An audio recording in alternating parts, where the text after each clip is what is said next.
Sweetheart, coffee, black, 2 sugars. Then out, the grown-ups are about to plan an actual operation. The room had a mahogany table and 14 chairs. Recessed screens cycled through standby graphics.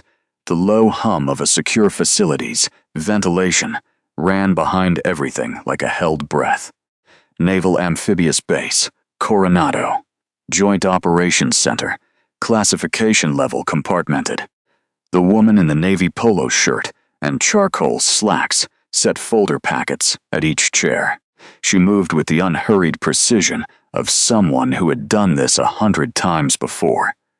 She had, just never as a civilian. Colonel Hollister Kraft walked in 9 minutes early. He always did. He was 51 years old. He was a United States Marine Corps J-3 operations officer. He served at Naval Special Warfare Command on a cross-service joint billet. He wore 31 years of rank the way a man wears a good suit. He wore it like it was his by right, and always was. He saw the woman with the folders. He clocked the carafe on the credenza. He gestured at it. Matter sheet. Enter, without breaking stride. He was still talking over his shoulder to his deputy, Lieutenant Colonel Marcus Webb. Webb followed him, the way shadows follow a light source. He moved automatically without decision. The woman crossed the room and poured the coffee. She set it down in front of his chair. It was one motion with no extra movement. It looked the way a cartridge seats in a chamber. She stepped back to the wall. Sir, that was all. Just one syllable. Kraft was already looking at his phone. At the far end of the table, Master Chief Petty Officer Eldon Rohr watched her say it. He was 58 years old. He was a retired recall Naval Special Warfare Group consultant. He was present at this brief because 3 decades in maritime special operations had built a knowledge base.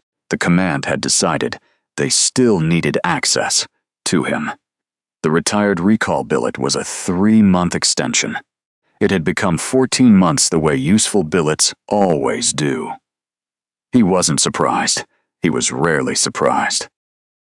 He watched her cross back to the wall. He noted the time. She had been in this room for 11 minutes. He picked up his coffee and filed the syllable away without writing anything down. 12 people would eventually be in this room. He was the only one who had arrived before her. He had arrived at 07:15. That was 43 minutes early, because he was always early. The heat came off the concrete in sheets. She was already there when he walked in. She was working the folders in the order of the seating chart. She had given him one syllable then, too. She just said, morning, not good morning, not sir, just morning. It was flat and brief.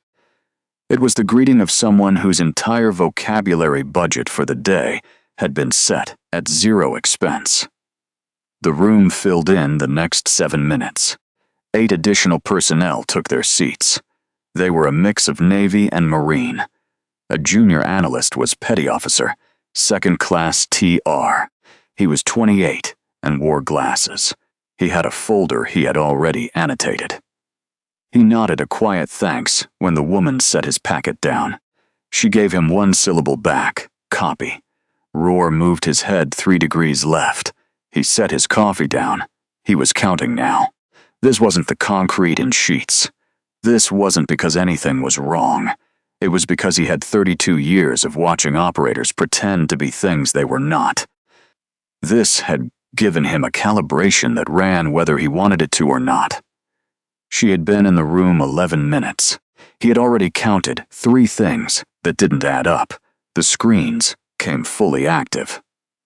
Kraft settled in at the head of the table. He was expansive, with both hands flat. It was the posture of a man who owns the room. He wanted to make sure the room knew it. He dropped his Pentagon access in the first 2 minutes. He cited his direct line to Indo-PACOM J3 in the 3rd minute. Webb laughed at the right moments. This was easy because Kraft always paused at the right moments. Kraft held his cup sideways without speaking and without looking. The woman refilled it. He didn't look at her then either. He had 31 years of rank. She had 9 weeks of patience. In this building, on this morning, it looked identical. The formal brief began at 07:53 hours. The woman returned to the wall. Rohr opened his notebook to a blank page and wrote nothing. He clicked his pen once.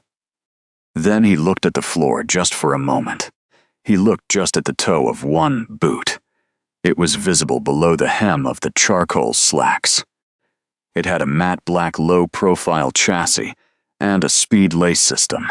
It was the kind of sole designed for wet deck traction and ladder work. He looked at them for 2 seconds. The boots were wrong. They weren't fashion wrong or casual wrong. They were specifically and precisely, operationally wrong for the rest of the wardrobe. Train sheet in sheets, he had worn the same model on the deck of 3 different vessels, in 3 different theaters. He knew exactly what kind of wrong they were. He looked back at his notebook and clicked his pen again. He didn't write the boots down. He didn't need to. The transit matrix came up on slide 7. Lieutenant Commander Serrano was the J3 intelligence officer. He was 38 years old and careful with his numbers. He was walking through the partner nation coordination schedule for the Pacific staging element. He sighted the transit window at 96 hours. He moved to the next line at 61 hours. A voice came from the wall. The woman in the polo shirt had not raised her hand. She hadn't shifted her stance. She hadn't done anything except produce a number from the air. She said, "Typhoon season onset. Sea State reduces the staging window by 35 hours beginning on the 14th. Serrano stopped. The room stopped. He pulled up the meteorological annex and scrolled. He found the JTWC Pacific seasonal forecast. It was the right file number and classification marker. It was the right page. The number was 61 hours. It was exactly 61 down to the calendar date. Nobody had asked the coffee girl. Nobody had to. Nobody had to. She had already decided the room needed the right answer more than it needed her cover. Kraft turned to look at her for the first time since the carafe. He really looked at her. His expression wasn't impressed. It was the specific annoyance of a man whose performance has been interrupted by a prop. He spoke to Webb instead of her. He said, "Someone briefed the contractor on what standby to support means in a classified environment." He added that she is here to pour and not to brief. Webb produced one short laugh. It was performative and well-timed. He glanced at the woman. She didn't move. She just said affirm. Serrano professionally addressed her directly. He asked where she was getting the Sea State data. She cited the annex. She gave the file number, classification marker, and page number. It was 11 words total. Then she stopped. There was no elaboration. There was no defense of the number. There was no seeking of approval. Serrano wrote it down. Rohr wrote it down, too. He underlined the page number and then looked at her again. Operators don't explain themselves. They answer the question and stop. A civilian concrete in sheets, a civilian contractor with 3 months of clearance processing would have kept talking for 90 seconds. They would be defending and justifying. They would seek some visible confirmation that the room believed them. She gave the citation. She went quiet. That was the second thing. 3 officers at the table were looking at their folders. One was looking at the wall. Rohr was looking at both the woman and the table. He looked back and forth while adding it up. He underlined the page number a second time. He didn't know why. He told himself it was habit. The brief took a 3-minute break at 08 Tud, 20 hours. People stood and stretched. They checked phones in the anteroom. Roar adjusted his chair angle by 12 degrees. Now he could see her leg full length from the table. He saw the boots with a Solomon chassis and matte black speed lace. It was the sole profile he knew from wet deck boarding work in the Gulf and the Strait of Hormuz. He also knew it from one other place he wasn't going to say out loud. Nobody. He bought those boots for a desk job. Those boots had a classification instead of just a brand. He looked up. She was already looking at the exit on his left. She wasn't looking at him, or anyone else. She just looked at the exit for 1.5 seconds. Then her eyes moved to the far door. Came off concrete, anxious. She spent 2 seconds on the camera housing in the upper corner. She spent 1 second looking back to neutral. The whole sweep took 4 seconds. Roar had watched that sweep before. He had just never seen it in a briefing room. He had never seen it on a woman holding a carafe. He excused himself with a head nod to Kraft. It was unremarkable. In the corridor outside the JOC, he pulled out a personal cell phone. It wasn't his duty phone. That was a distinction that mattered. He dialed a number that wasn't in any government directory. It rang twice before someone picked up. Roar said it was him. He said he was at Coronado for a J3 brief. He asked them to run a name for him. It was a civilian contractor whose badge read Blair. There was no last name on the badge. He listened for 8 seconds. His expression didn't change. He said that was what he thought, and told them not to call back on this number. He ended the call. He pocketed the phone and stood in the corridor for 4 seconds. He looked at the closed JOC door. Then he walked back in and took his seat. He didn't look at Kraft when he sat down. He looked at the woman by the wall. By mid-morning, Kraft had decided Blair was a liability.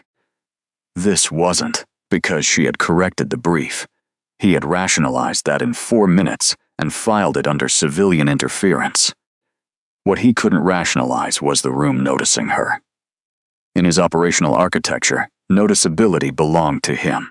It moved outward from him the way rank was supposed to. He interrupted a transition slide just before 0900 hours. He said they needed to make sure the support staff had a clear understanding of operational tempo. He turned to the woman and produced a slow and exaggerated explanation of briefing room protocol.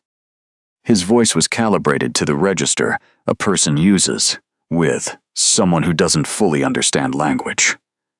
Webb produced a tight smile. 2 junior officers found their folders interesting. Roar tightened his jaw once, then released it. Kraft told her that compartmented means what happens in this room stays in this room. He said it doesn't mean updating a social media profile about it later. He asked if that was clear. The room produced a sound that wasn't quite laughter and wasn't quite silence. The woman met his eyes and said, "Sir." It was 1 syllable with no color and no edge. He expected something like embarrassment at minimum.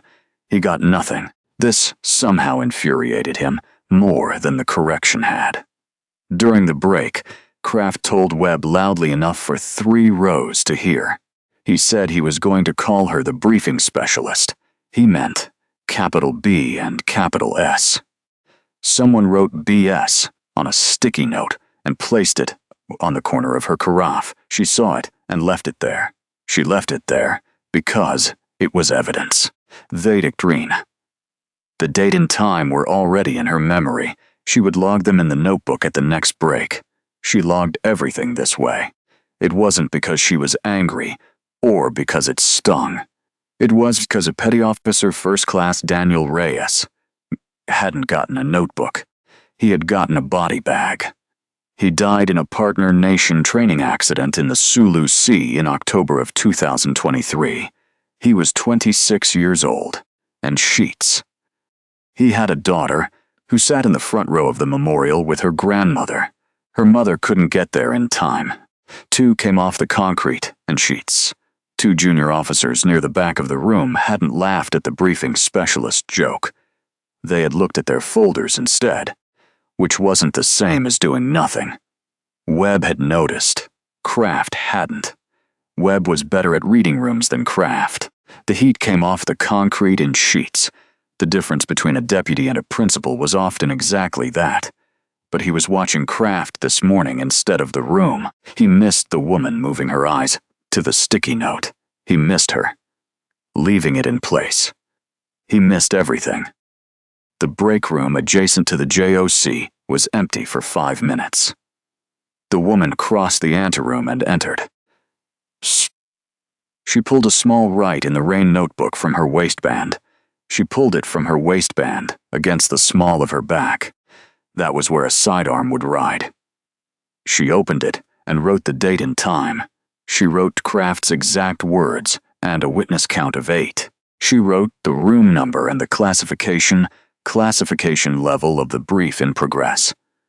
She closed it and tucked it back in 2 minutes and 45 seconds. She returned to the JOC before anyone else. The notebook had 43 entries before today. Today would add 9 more. Each entry was identical in structure. It included the timestamp, words spoken, location, witness count, and classification level of the environment. It was a targeting package. It just used ink instead of ordnance. Kraft escalated in the final hour before lunch. He produced his phone and made a show of reviewing the authorization roster. He announced to the room that he wasn't certain the contractor held current access for the brief's current classification tier. He called the JOC duty officer on the record. He said he was going to need security to confirm her access. He said it was a documented concern he wanted on record. He made the call to base security on the record as a formal security incident. Webb watched. 4 junior officers watched. Rohr watched from the far end of the table. His pen was still and his face was still. He was watching Kraft build an architecture he was going to regret. The woman against the wall said one word quietly to no one in particular. She just said stand by. Rohr heard it. He didn't write it down. He was starting to understand that he didn't need to. The duty security officer arrived 4 minutes later. He reviewed the clearance documentation of the contractor. He confirmed her authorization and left. Kraft shrugged at Webb and said he was just making sure. The room watched the entire production. The woman reached into her waistband and opened the notebook. She added 1 more entry, closed it, and tucked it back. Then she looked up. Her expression hadn't changed. It never had in 9 weeks. That was the point. The mission wasn't to react. The mission was to collect. And the target had concrete and sheets, and the target just handed her 5 more entries. She looked up from the notebook. Her face was neutral. Her eyes weren't scanning exits. For the first time all morning. They were resting. They rested for exactly 2 full seconds on Kraft's hands and on the access badge clipped to his belt. Then she looked away. Kraft appeared at the J3 administrative office on the floor below the JOC at 11:40 hours. He didn't make a phone call or send an email. He went in person and in uniform. Came off specific and sheets. He moved with the specific deliberateness of a man who wants paperwork and wants it to have his name on it. Senior Chief Petty Officer Gaines was the J3 admin chief. She was 46 years old, with 12 years in administrative billets. She didn't look up. From her keyboard when he walked in, he dictated the formal complaint in 2 minutes. He cited unauthorized civilian contractor participation in a compartmented operations brief. He claimed it was a possible security violation and requested a formal access review. He wanted it time-stamped and a copy forwarded to the J3 SCES office by close of business. Gaines wrote it down and said, "Yes, sir." She took a small and professional beat. She told him the access tier of the contractor was confirmed by the dude security officer this morning at 0947. He said he was aware. He straightened his cover and told her to write it up anyway. She wrote it up anyway. The badge flag reached the woman in the corridor at 12:20 hours. OS 2 Castillo was 26 and a duty security officer. He was visibly uncomfortable with this particular errand. He explained that her badge had been flagged for a secondary review. He said she should report to the security office by 1400. She was told not to re-enter the JOC until cleared. He handed her the form. She just said copy and took it. She didn't read it.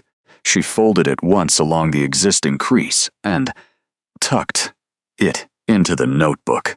Castillo watched it disappear into her waistband and blinked once. The security office waiting area had 4 plastic chairs. It also had a water cooler and a duty desk. She sat at 1345. 3 other personnel waited. She settled into the chair with the stillness of someone who has waited in worse places than this one. In 4 seconds, she cataloged the room. There were 2 exits and 1 interior window. She spotted the camera housing in the upper right corner. The door hinge opened inward. She noted the desk and the officer's sidearm. It was holstered and snapped. She checked the hallway length through the window. It was approximately 14 meters to the next junction. She wasn't anxious. She was calibrated. It took 4 seconds. 89 seconds later, she did it again. She wasn't casing the security office, spup the concrete and sheets. She was doing what she always did in any enclosed space with more than 1 exit. She was counting the seconds it would take to reach each one. This wasn't a habit she had chosen. It was a habit she had built one operation at a time. She built it in places where the exits mattered. Lieutenant Park ran the access review at 1400. He was 31 years old. He was apologetically professional as he asked a series of administrative questions. Her answers arrived one at a time. She said affirm, negative, affirm, correct, standby, and confirmed. Park typed. Halfway through, he paused and looked up. He asked if she had done a security review before. She said negative. Park nodded and returned to his screen. She had actually been through 11 security reviews in a classified context. 6 of them were in a cover identity. The correct answer to his question, technically, was affirm. However, a cover identity answers in single syllables because it is cleaner. She wasn't lying to him. She was being precise. This was never the same twice. That was the whole point. She returned to the JOC corridor at 15:30 hours. She was cleared. A seaman runner approached. He was young and wordless. He was precise about the handoff and gave her a sealed manila envelope. Her name was written on it by hand. It just said Blair with no rank and no last name. She opened it without breaking stride. She read the single card inside while walking. She didn't change pace and pocketed the card. It said the security review was closed. It stated the complaint was logged as unfounded and her authorization was intact. It was signed with the letter R. Roar passed her in the corridor 30 seconds later. He didn't make eye contact, but he slowed his pace by 2 steps. Just 2. It wasn't a warning. It was a receipt. He had made his call, and the answer had come back. Whatever Blair was, she was protected from well above this corridor. He had just told her, without a word, that he knew it. She reached the JOC door and held her badge to the reader. It showed a green light. The door clicked open through the gap. It narrowed as it swung. Kraft was visible at the table. He was comfortable and at ease while talking to Webb. He was a man who had no idea the thing he had put in motion this morning. She could see him. He didn't look up. She saw everything. Roar didn't use his duty phone for the second call. He used the personal cell phone again.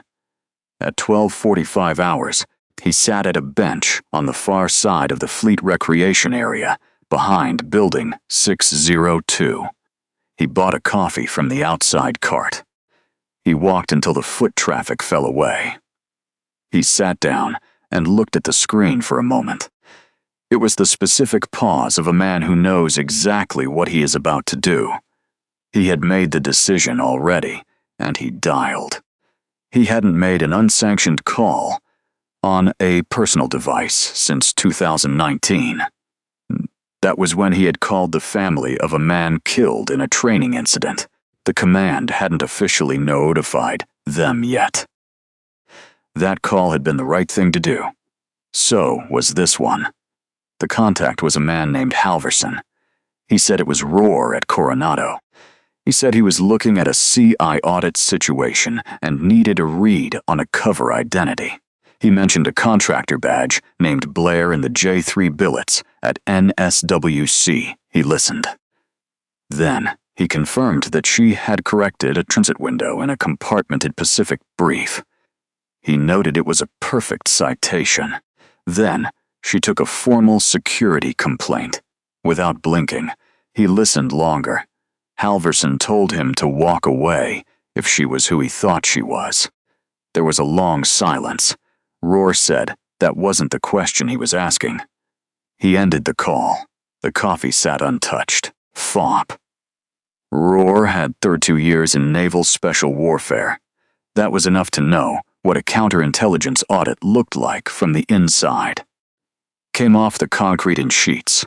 He knew the shape of a CI auditor when they were embedded undercover. Having made this call and heard what the 8-second pause from Halverson meant, he knew what the concrete and sheets. He knew what the contractor badge and the charcoal slacks were covering. He also knew what the 9 syllables all morning were covering. He ran the line from the other direction. Kraft was the J3 operations officer. He controlled the dissemination of partner nation training schedules across Indo-PACOM.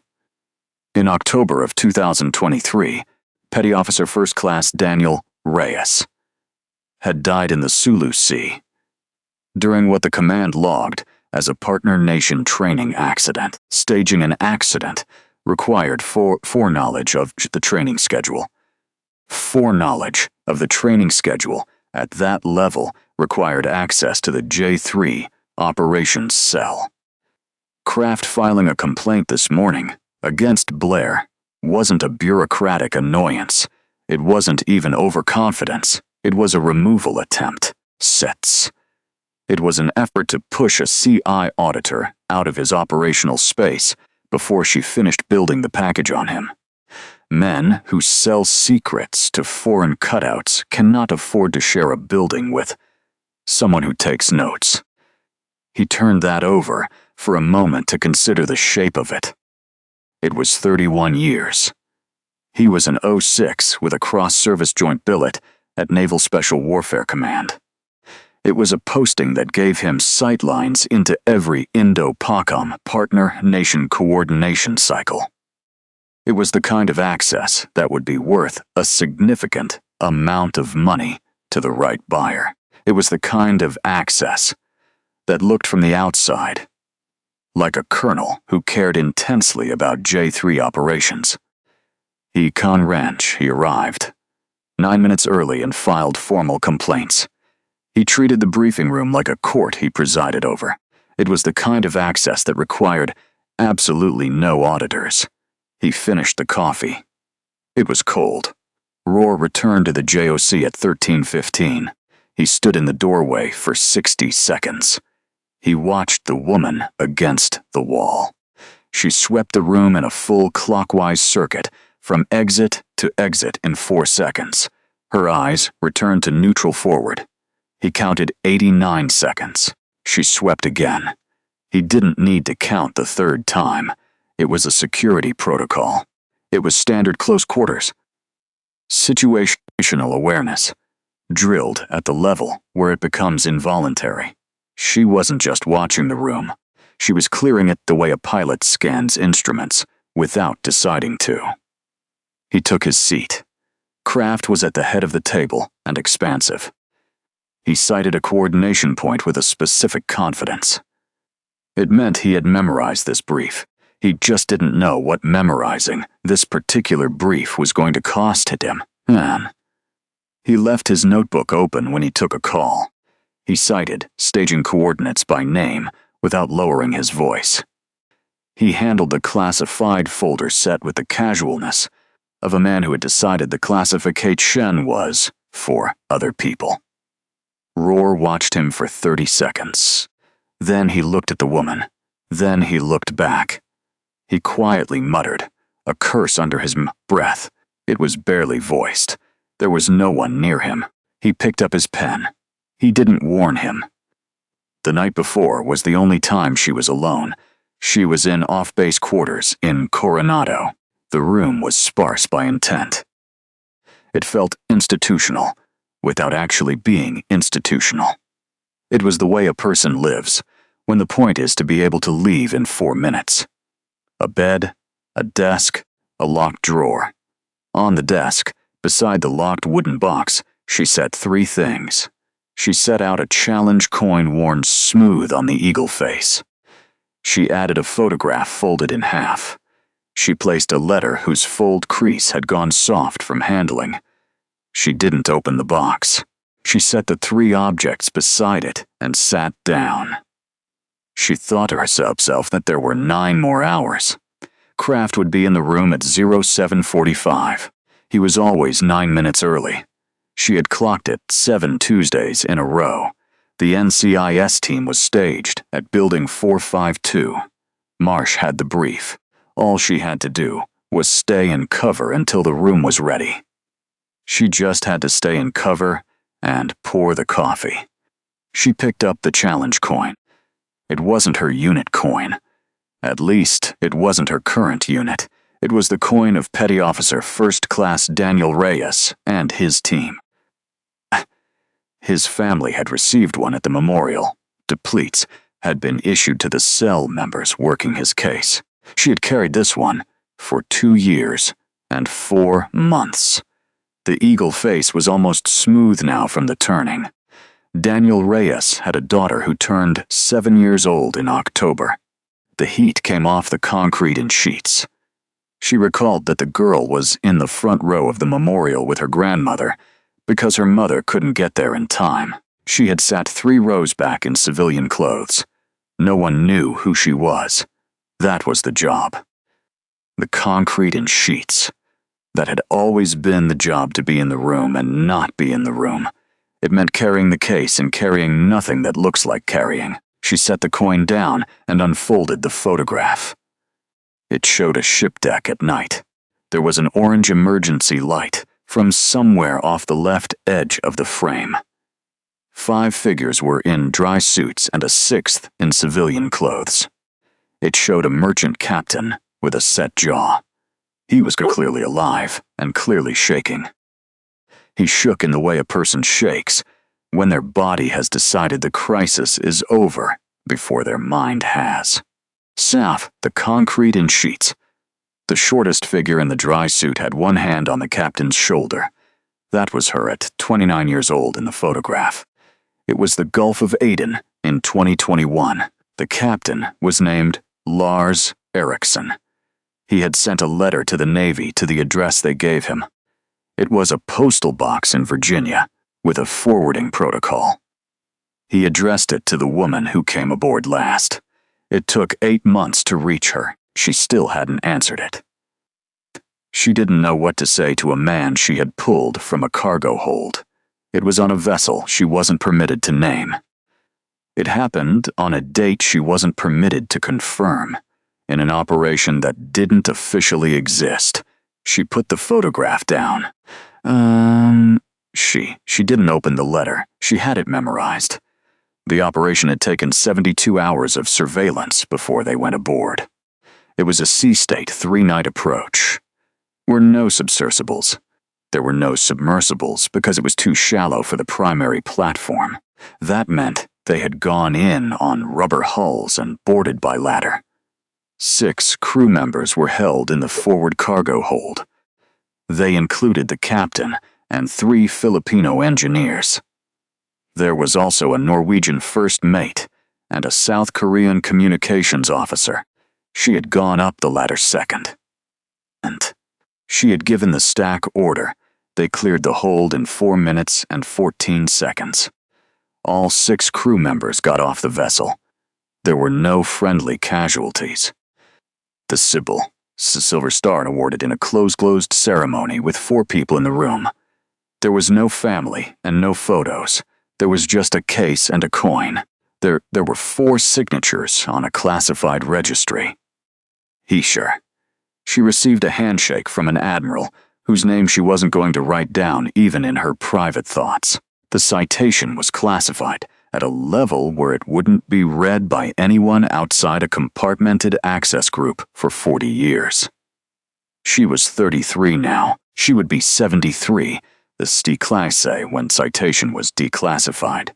She wasn't sure what she thought about that. She had decided not to think about it. 2 months after the ceremony, her handler had used the call sign for the first time. She knew the call sign wasn't for the boarding. It wasn't for the recovery. It was for what came after. The threat was neutralized. The extraction helo was inbound. The crew was topside. Then, Petty Officer Second Class Villanueva had a tourniquet failure in the cargo hold. It was a femoral bleed. She had held compression for 19 minutes while the helo was staged and the deck was still hot. The hold smelled like diesel, rust, and seawater. She had talked to him the whole time. She didn't remember what she said. He kept his leg. He called her every November 15th. He didn't know why she always picked up on the first ring. Her phone lit up. There was no sound, just the screen. It was a single message with no sender name. It just showed a routing string. She recognized it. It said NCIS is staged. It read 0749. She read it and set the phone down. She read it and set the phone down. She returned the coin, the photograph, and the letter to the desk. Then she put them in the drawer and locked it. She didn't open the wooden box. She stood. She thought about the 9 hours until it was over. Then Daniel would get his answer. Her expression was steady. It wasn't resolve. It wasn't anger either. It was something older than both. It was the face of a person who had decided weeks ago. Came off the concrete in sheets. She was simply waiting for the clock to catch up to the decision she had already made. She was in the JOC at 0738. That was 22 minutes before Kraft would arrive. The room was hers for those 22 minutes. In a way, it was never hers with 11 people in it. She moved through it without sound. She placed folder packets at each chair. She set carafes on the credenza. The screens were activated to standby. She checked the room recording system in her first pass. JOC briefing rooms at this classification level recorded continuously during active brief status. The system was active. The small the concrete in sheets.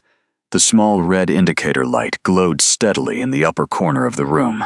It was 12 feet up and visible from any position at the table. She had been briefed that it would be. She placed Kraft's folder at his seat.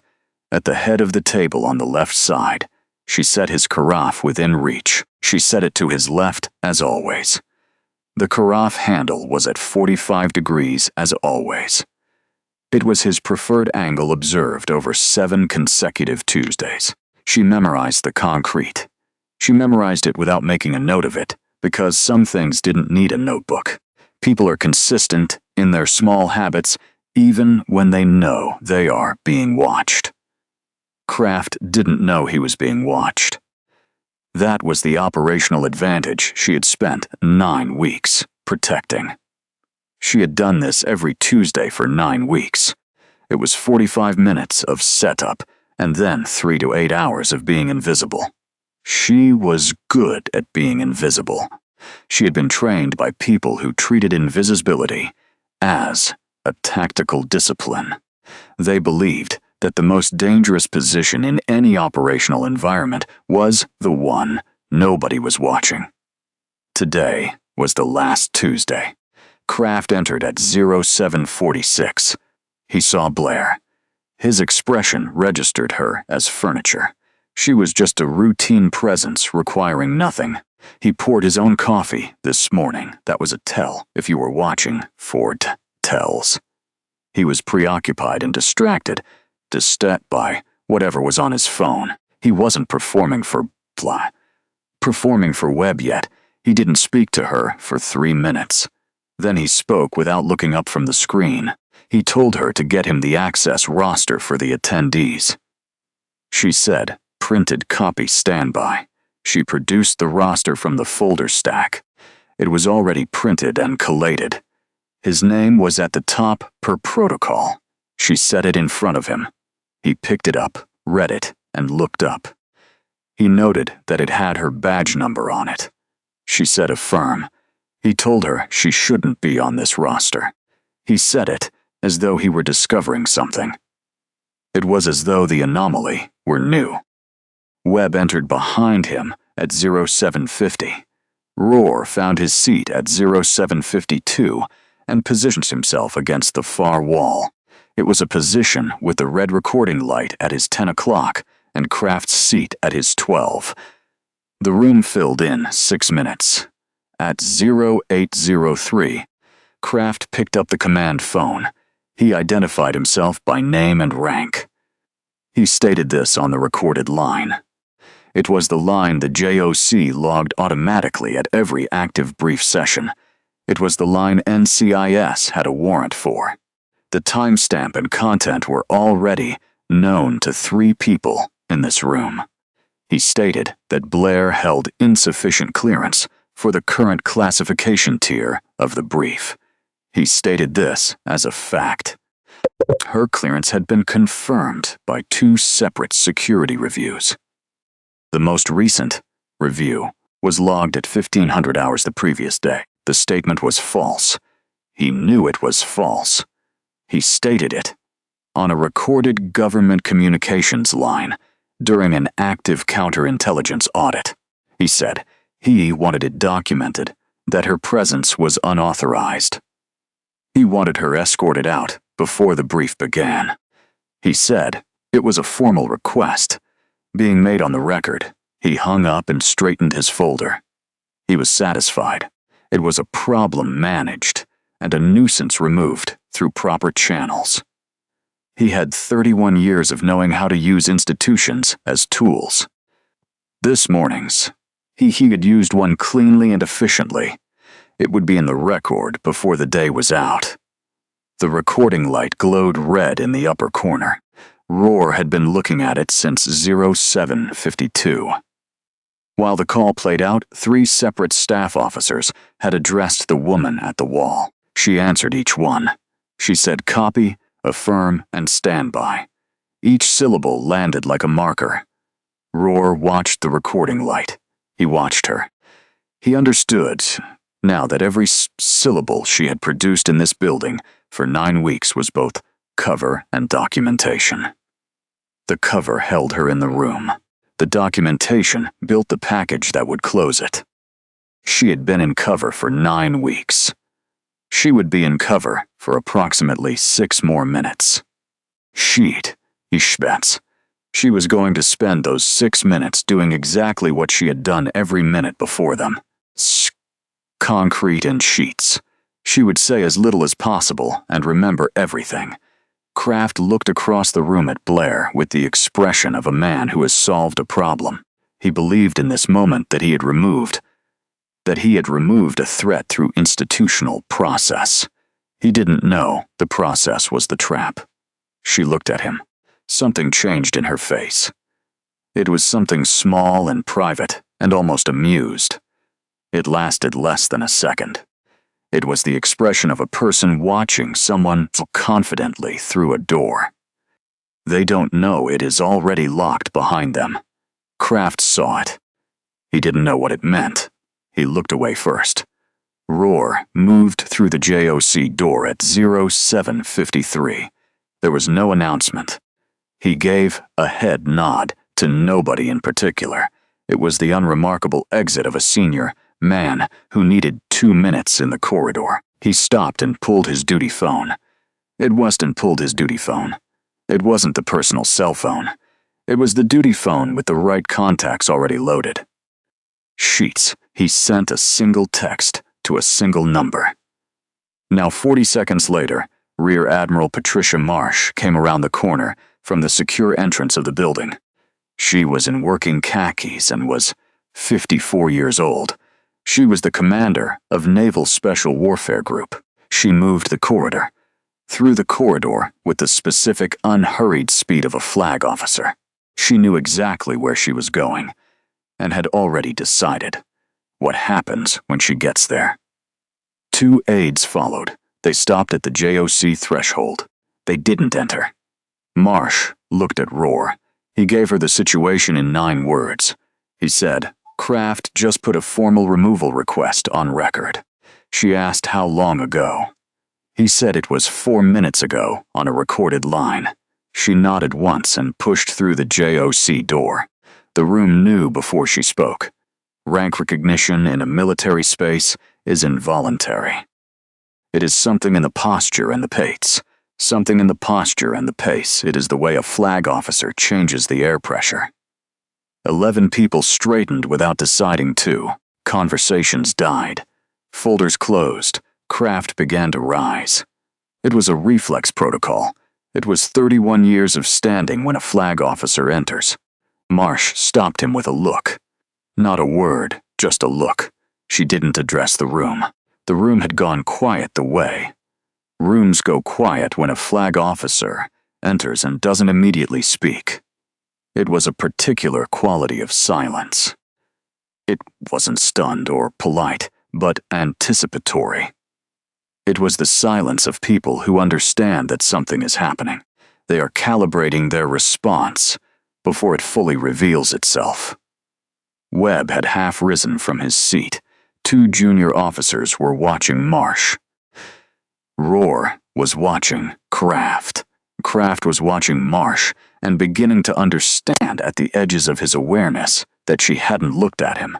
Flag officers always look at the senior person in the room first. She hadn't looked at him. She was looking somewhere else. She looked past Kraft and past Roar's empty chair. She looked past the long mahogany table and the 11 people arranged along it. She found the wall. The heat came off the concrete in sheets. She found the woman in the navy polo and charcoal slacks who had been pouring coffee in this room for 9 weeks. She called her Ghost One and stated that this brief was now compartmented. She said she had the deck in 3 minutes. She ordered Colonel Kraft to remain seated. The room didn't move. The room didn't breathe. In 11 years of active service, Avery Hollis had heard her call sign spoken aloud in 4 classified environments. She had heard it once quietly in a hospital corridor after the Aden recovery. She had came off the concrete in sheets. She had never heard it spoken in a briefing room in front of 11 witnesses while wearing someone else's badge. She had never needed to until today. Kraft moved his face through 6 things in the space of 4 seconds. First was confusion. The Admiral had addressed the contractor. Second was deeper confusion. She had used a tactical call sign in the JOC. Third was disbelief. The contractor wasn't a contractor. Fourth was rapid failing calculation. He reeled off the concrete and sheets. He realized the security complaint he had filed 12 minutes ago and the removal request were on the recorded line. He saw the recording light. Fifth was recognition. Was that? He realized the 9 weeks of every Tuesday. He recognized the notebook in her waistband, the single syllables, and the transit correction, and the transbit. He remembered the clearance reviews she had walked through, without flinching, because she was the one running the audit. Sixth was horror. He knew what a counterintelligence audit was. He knew what ghost meant in this building. He knew what it meant that she had been in this room for 9 weeks. He had just placed a concrete and sheets. He had just placed a documented false statement on a recorded government communications line in front of her. He did it in front of witnesses and a flag officer who had been staged and waiting for exactly this moment. Roar stood up.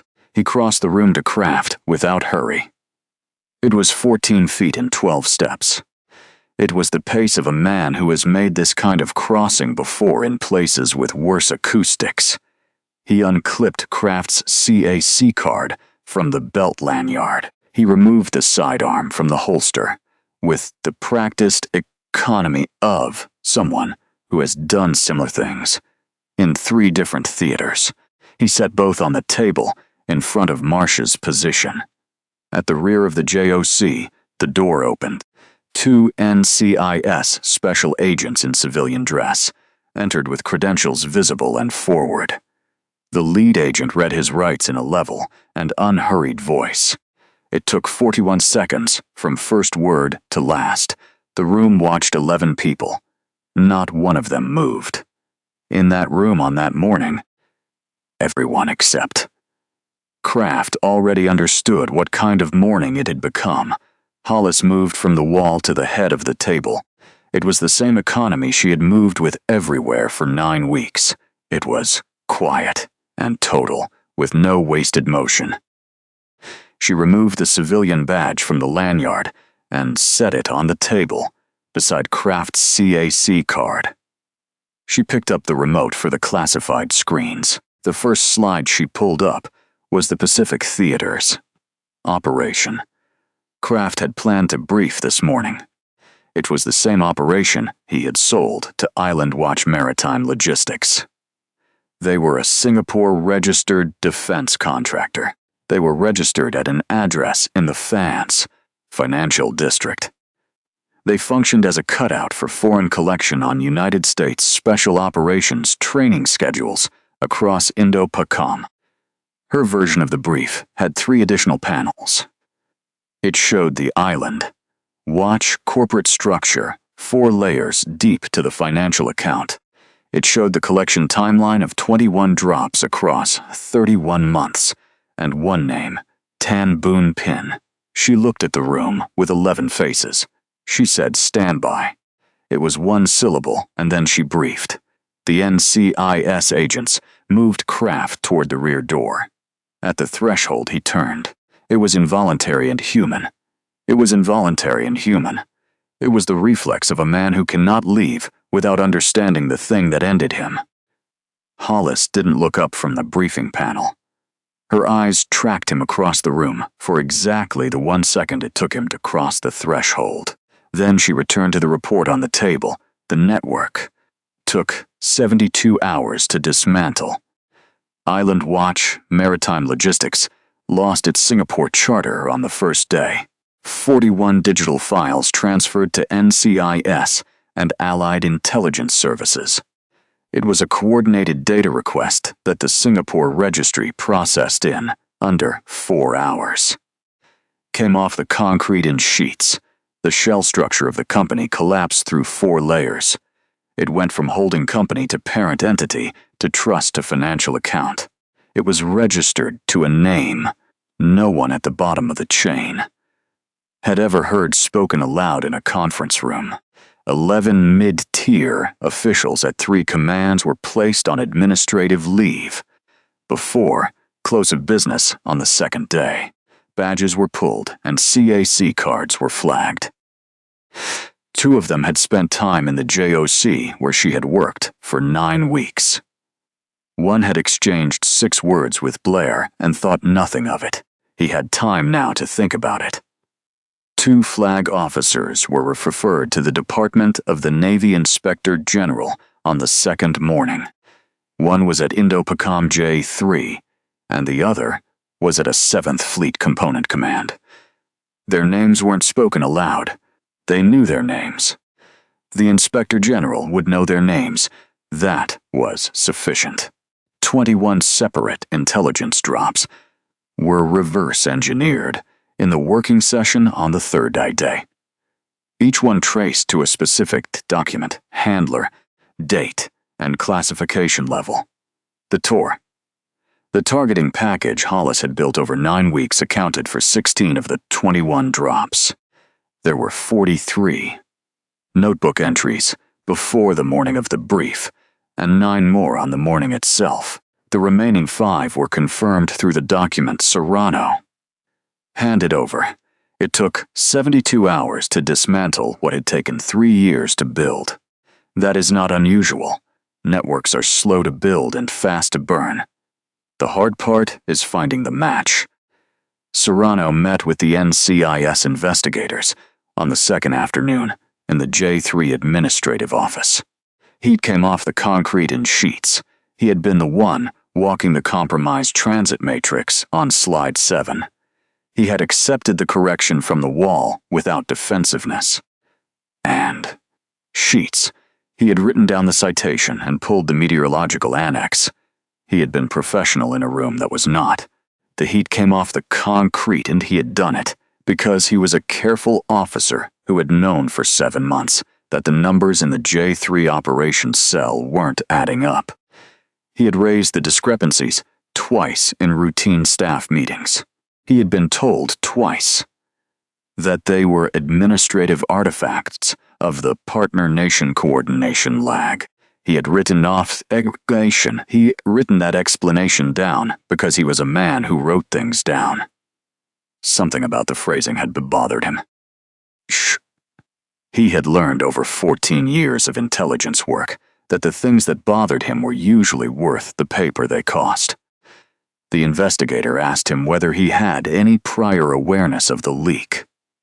Serrano gave an immediate and complete answer. He knew the numbers, he said. He knew the numbers were wrong, but thought it was sloppy staff work. He said he didn't know what it was being used for. He admitted he should have pushed harder. He took responsibility for that. He slid a folder across the table. It was informal, unofficial, and personal.